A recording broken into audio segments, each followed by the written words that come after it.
Assalamualaikum warahmatullahi wabarakatuh. Alhamdulillahirabbil alamin. Wassalatu wassalamu ala asyrafil anbiya'i wal mursalin wa ala alihi wa sahbihi ajmain.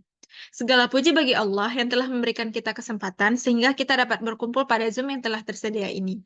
Tak lupa pula salawat beriring salam kita sanjung sajikan ke pangkuan Nabi besar Muhammad SAW. Yang saya hormati dosen pengampu dari mata kuliah Analisa Farmasi, Prof. Dr. Renat Insinyur Rinaldi Idros SSI. Dan perkenalkan, saya Cuan Anura Rizkina sebagai moderator, dan teman saya, Dara Mutia Pengabean, dan Zulfa Askia. Kami dari kelompok 7 yang berasal dari kelas B akan menyajikan paparan materi terkait dengan fase diam, HPTLC, dan juga GISI. Nah, pada pemaparan materi kali ini, kami akan membahas tentang pengertian kromatografi, pengertian dan prinsip dari GISI, komponen dan fase diam, kelebihan dan kekurangan, serta pengaplikasian dari GISI. Materi selanjutnya yaitu ada pengertian dan prinsip dari HPTLC. Kemudian ada komponen dan fase diam dari HPTLC, kelebihan dan kekurangan, serta pengaplikasian dari HPTLC. Nah, perkenalkan, saya Cuan Ananda Rizkina. Saya akan menyajikan pemaparan materi terkait dengan kromatografi. Nah, kromatografi itu adalah teknik yang digunakan untuk memisahkan campuran bahan kimia. Teknik ini bekerja dengan cara memisahkan komponen campuran berdasarkan seberapa baik mereka menempel pada dua lapisan, yaitu pada fase diam dan juga fase gerak. Bahan-bahan yang berbeda akan terpisah karena mereka memiliki tingkat kepolaran yang berbeda. Nah, secara ringkas, teknik ini yaitu tentang seberapa kuat fase diam mampu menahan komponen dan juga seberapa kuat fase gerak mampu mengeluarkannya dari kolom. Kemudian pada teknik kromatografi itu dapat dianalisis, yaitu ada dua analisa, yaitu secara kualitatif untuk mengetahui jenis senyawa yang ada pada sampel. Caranya dengan mengukur nilai RF atau retention factor. Dua senyawa dianggap identik jika memiliki nilai RF yang sama, yang berarti mereka bergerak dengan jarak yang sama dalam sistem kromatografi. Kemudian ada analisis kuantitatif, yaitu untuk mengetahui seberapa banyak senyawa yang ada. Caranya adalah mengukur luas spot atau titik yang terbentuk pada fase diam. Luas spot ini yang kemudian akan diukur, kemudian kadar senyawanya dihitung dengan menggunakan metode analisis yang lain. Kemudian teknik kromatografi itu dapat dikategorikan berdasarkan jenis fase geraknya, yaitu ada kromatografi cair.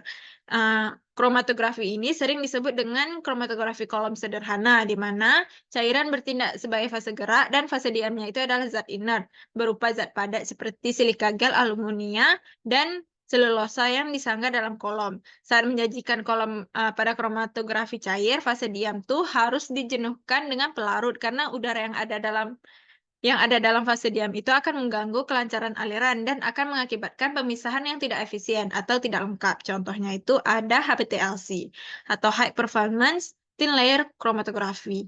Nah, kemudian selanjutnya itu ada kromatografi gas. Kromatografi ini fase geraknya itu adalah gas, yang berarti analit itu harus mudah menguap untuk bergerak melalui kolom. Dan sebagian besar analit memiliki sedikit interaksi dengan fase gerak. Molekul sampel diuapkan, kemudian dibawa oleh fase gerak gas melalui kolom, di mana mereka berinteraksi dengan fase diam. Interaksi antara molekul sampel dengan fase diamnya menyebabkan mereka terpisah berdasarkan sifat fisika kimianya, yang kemudian terdeteksi dan diukur saat mereka keluar dari kolom. Contohnya seperti GISI. Selanjutnya, saya akan memaparkan materi terkait dengan definisi dari gas kromatografi atau GISI. Nah, teknik ini tuh merupakan sebuah instrumen yang digunakan untuk memisahkan, mengidentifikasi, dan menentukan secara kuantitatif senyawa volatil yang titik didihnya tuh 350 derajat Celcius sampai 400 derajat Celcius. GISI adalah jenis kromatografi partisi di mana lapisan cairnya tuh dipegang oleh penyangga padat yang berfungsi sebagai fase diam. Sedangkan aliran gas itu dia sebagai fase geraknya. Sampel yang dimasukkan ke instrumen akan diubah menjadi gas dan dibawa oleh gas membawa. Pemisahan komponen akan terjadi dalam kolom dan akan diidentifikasi oleh detektor. GC atau GISI itu menyediakan data analitik yang sangat penting dan berharga, baik secara kualitatif maupun kuantitatif. Nah, sekian pemaparan materi dari saya. Yang selanjutnya akan dipaparkan oleh rekan saya. Baik, perkenalkan nama saya Zulfa Askia. Saya akan memaparkan materi lanjut dari gizi, di mana saya akan memaparkan terlebih dahulu mengenai prinsip kerjanya, yaitu di mana sampel cairan diinjeksi ke dalam injektor yang nantinya akan diuapkan, kemudian sampel yang diuapkan tersebut kemudian dibawa oleh gas pembawa menuju kolom. Itu tempat terjadinya pemisahan. Kolom akan memisahkan komponen-komponen cuplikan tersebut. Komponen-komponen yang telah terpisah tadi dapat dideteksi oleh detektor sehingga memberikan sinyal yang kemudian dicatat pada recorder yang berupa puncak-puncak kromatogram. Kemudian selanjutnya ini merupakan gambar dari komponen-komponen gas kromatografi. Kemudian saya akan memaparkan per komponen-komponennya. Di mana pertama ada carrier gas, di mana itu gas pembawa yang ditempatkan dalam tabung bertekanan tinggi sebesar 150 atm. Syarat gas pembawa ini dia harus inert, mumi, habis itu dapat mengurangi difusi dari gas dan cocok untuk detektor yang digunakan. Gas yang digunakan yaitu ada helium, nitrogen, karbon dioksida, dan hidrogen.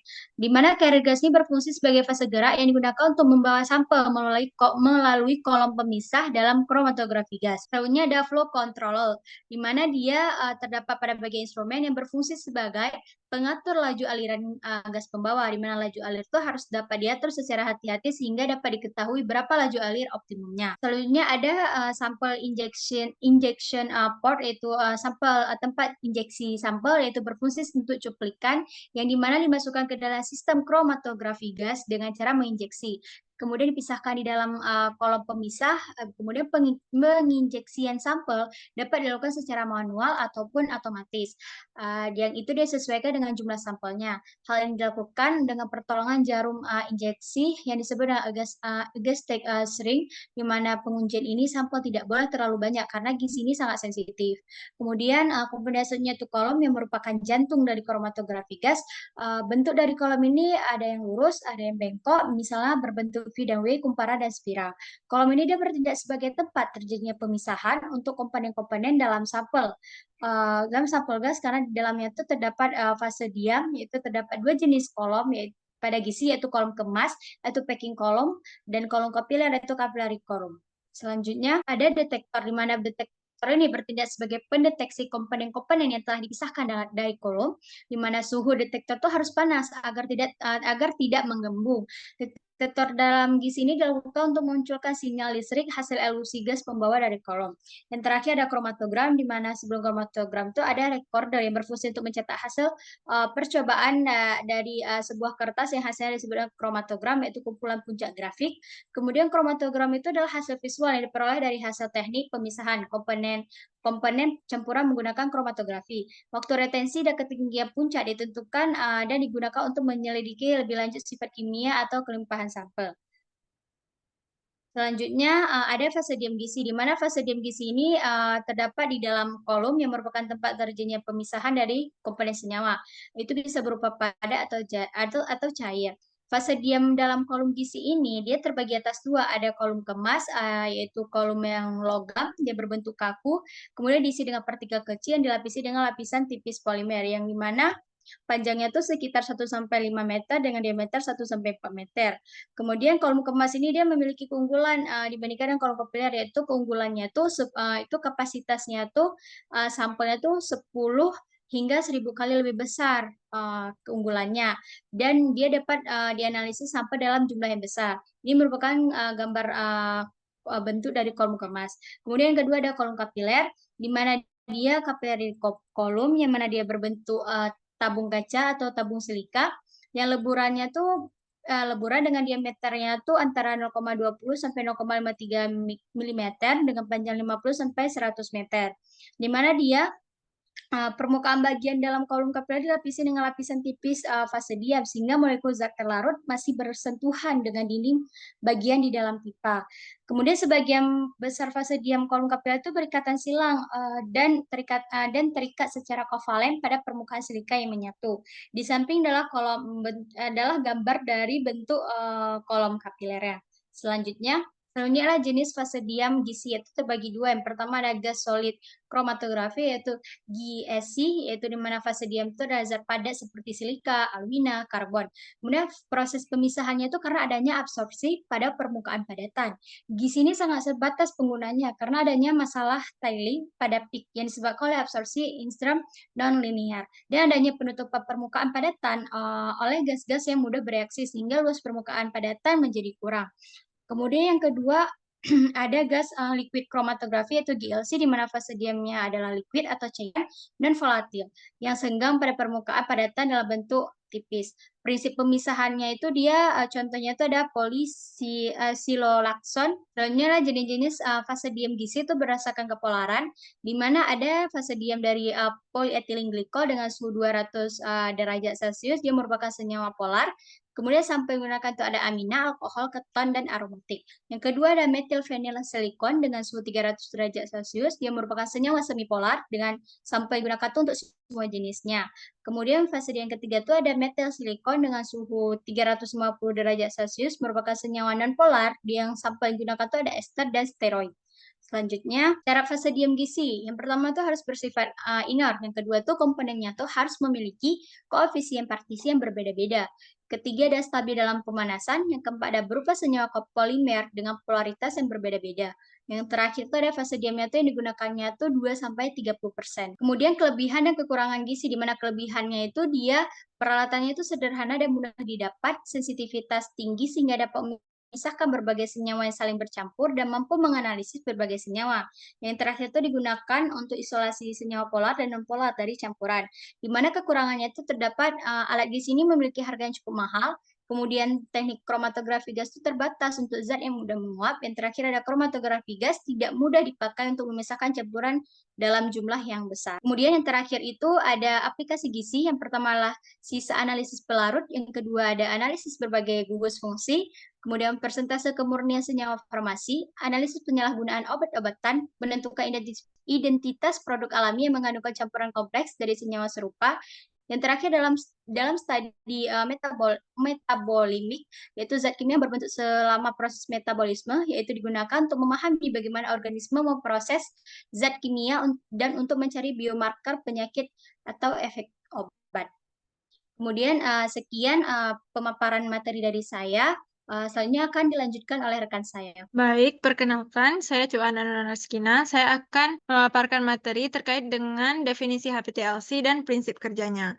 HPTLC adalah metode KLT yang ditingkatkan, yang memanfaatkan teknik KLT konvensional dengan cara yang lebih optimal, dengan penyempurnaan yang dimaksud untuk meningkatkan resolusi senyawa yang dipisahkan dan memungkinkan analisis senyawa secara kuantitatif. Misalnya, penggunaan pelat KLT berkualitas tinggi dengan ukuran partikel yang lebih halus dalam fase diam. Metode ini tuh juga sering dikenal dengan planar kromatografi atau flat bed kromatografi. Kemudian metode ini tuh dapat digunakan untuk identifikasi konstituen dan penentuan pengotor serta penentuan kuantitatif zat aktif. HPTLC ada salah satu teknik TLC yang ideal untuk tujuan analitis karena peningkatan akurasi, reproduksibilitas, dan kemampuannya untuk mendokumentasikan hasil. Keunggulan HPTLC dibandingkan dengan TLC, sampel dapat diaplikasikan secara otomatis atau semi-otomatis sehingga hasilnya itu lebih konsisten dan akurat. Pemisahannya itu lebih tinggi, penggunaan fase geraknya yang lebih sedikit, proses pengeringan pelat dilakukan secara otomatis untuk dia itu dapat mengurangi kesalahan manusia dan mempercepat proses. Meminimalisir waktu yang diperlukan untuk analisis, meminimalkan paparan pelarut beracun, serta HPTLC itu dapat digunakan baik secara kuantitatif maupun kualitatif. Nah, prinsip kerja dari HPTLC, pemisahan dapat terjadi secara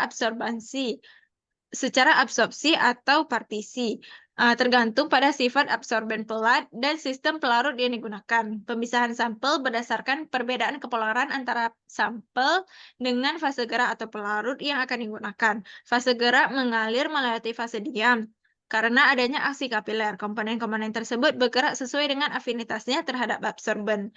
Komponen yang punya afinitas yang lebih besar terhadap fase diam akan bergerak lebih lambat. Komponen yang afinitasnya lebih rendah terhadap fase diam akan bergerak lebih cepat. Akibatnya, komponen senyawa yang dianalisis itu dapat dipisahkan pada pelat kromatografi. Nah, sekian pemaparan materi dari saya. Selanjutnya akan dijelaskan oleh rekan saya. Baik, perkenalkan nama saya Dara Mutia Pangabean. Di sini saya akan melanjutkan penjelasan mengenai komponen dari HPTLC. Nah, yang pertama ada plate coater. Plate coater ini dia berfungsi untuk melapisi plat kaca dengan lapisan absorben seperti misalnya silika gel dengan merata menggunakan sistem penggerak promotor yang akan menjaga kecepatan gerak dengan konstan. Nah, selanjutnya ada drying racks. Nah, dia ini terdiri dari satu plat aluminium yang berdimensi 20 kali 20 cm yang dapat ditumpuk dengan cepat.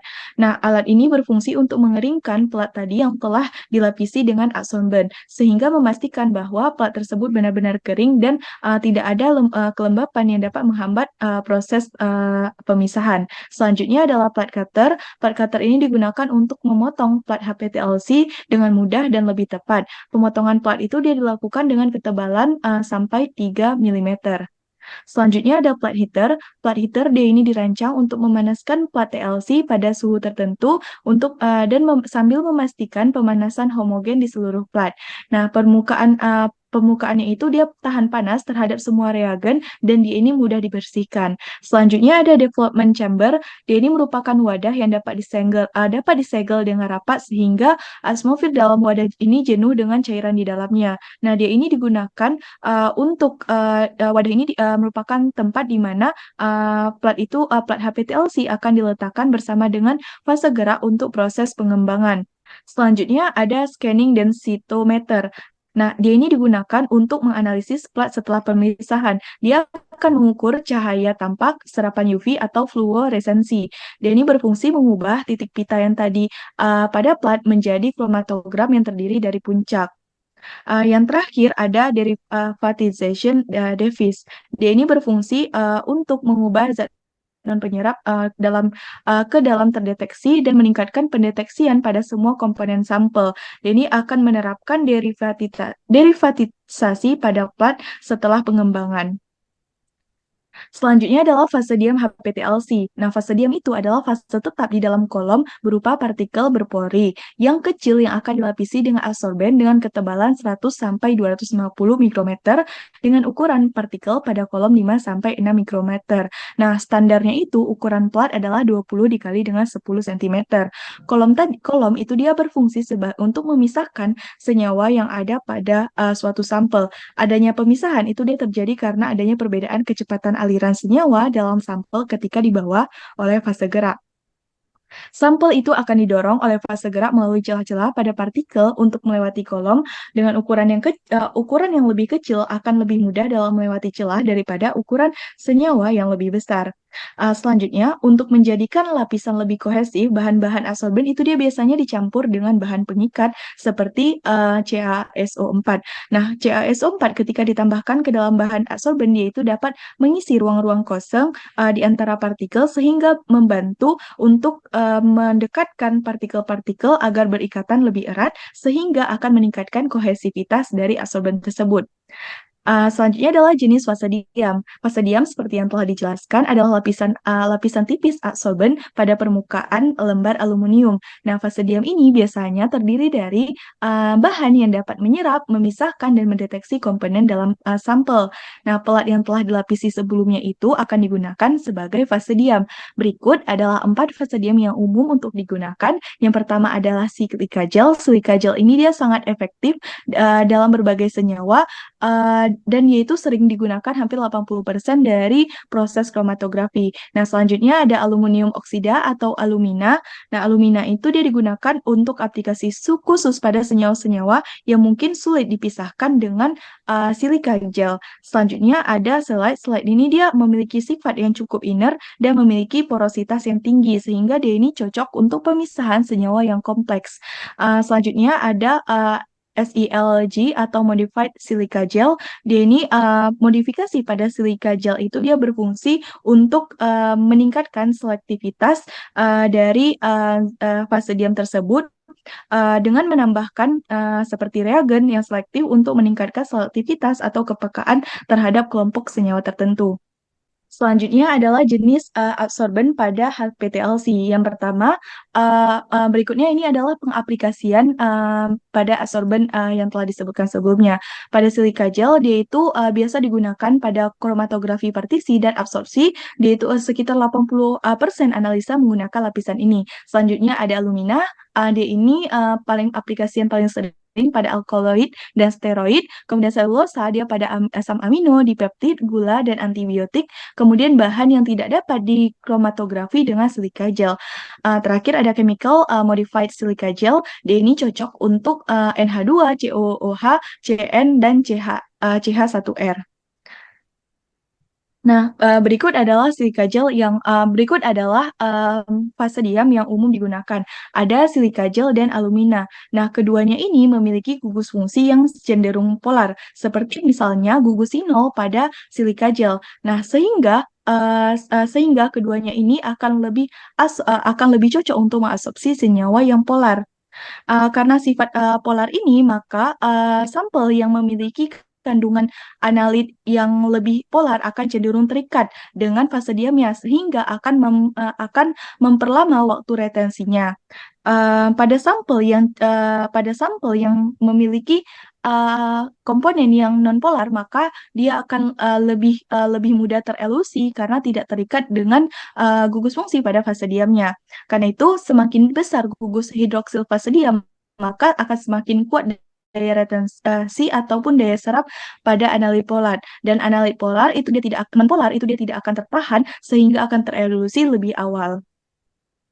Berikut adalah afinitas gugus fungsi terhadap silika gel. Karena silika gel dia merupakan fase diam yang paling umum, maka dapat dilihat pada keterangan bahwa afinitas akan meningkat seiring pergerakannya ke arah kiri. Nah, dari sini kita mengetahui bahwa hidrokarbon itu dia merupakan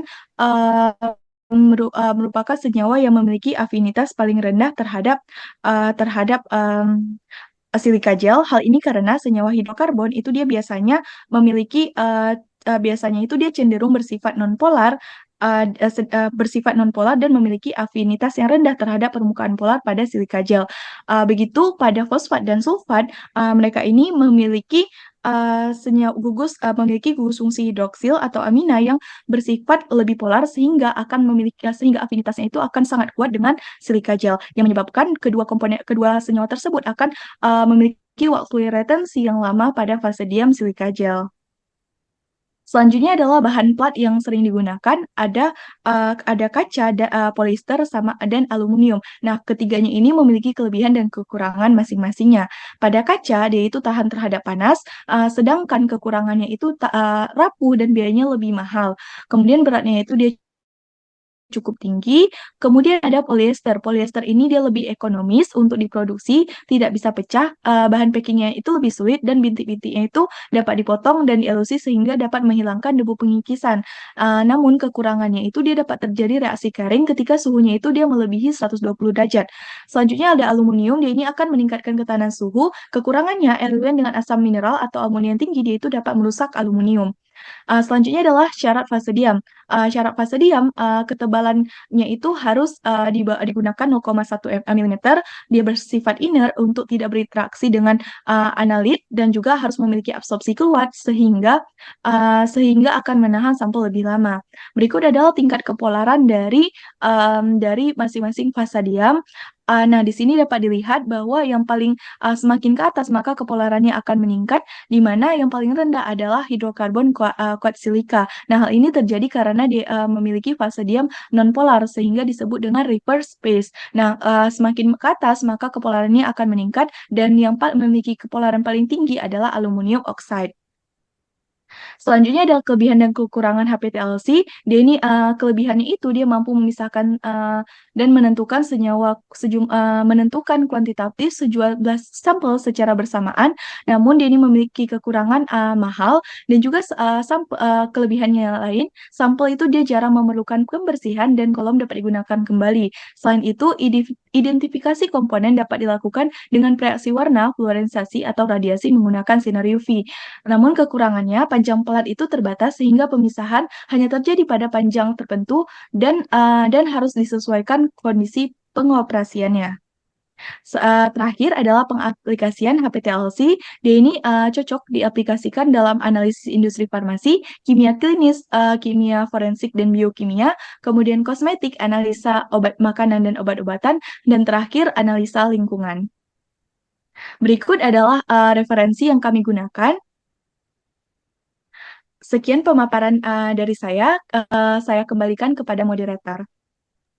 Baik, terima kasih kepada rekan-rekan saya yang telah memaparkan materi terkait dengan fasa diam dari HPTLC dan GISI. Nah, sekian dari pemaparan materi kami. Apabila ada yang masih ingin bertanya dan masih kurang mengerti, bisa tulis di kolom komen. Nah, baik, terima kasih. Assalamualaikum warahmatullahi wabarakatuh.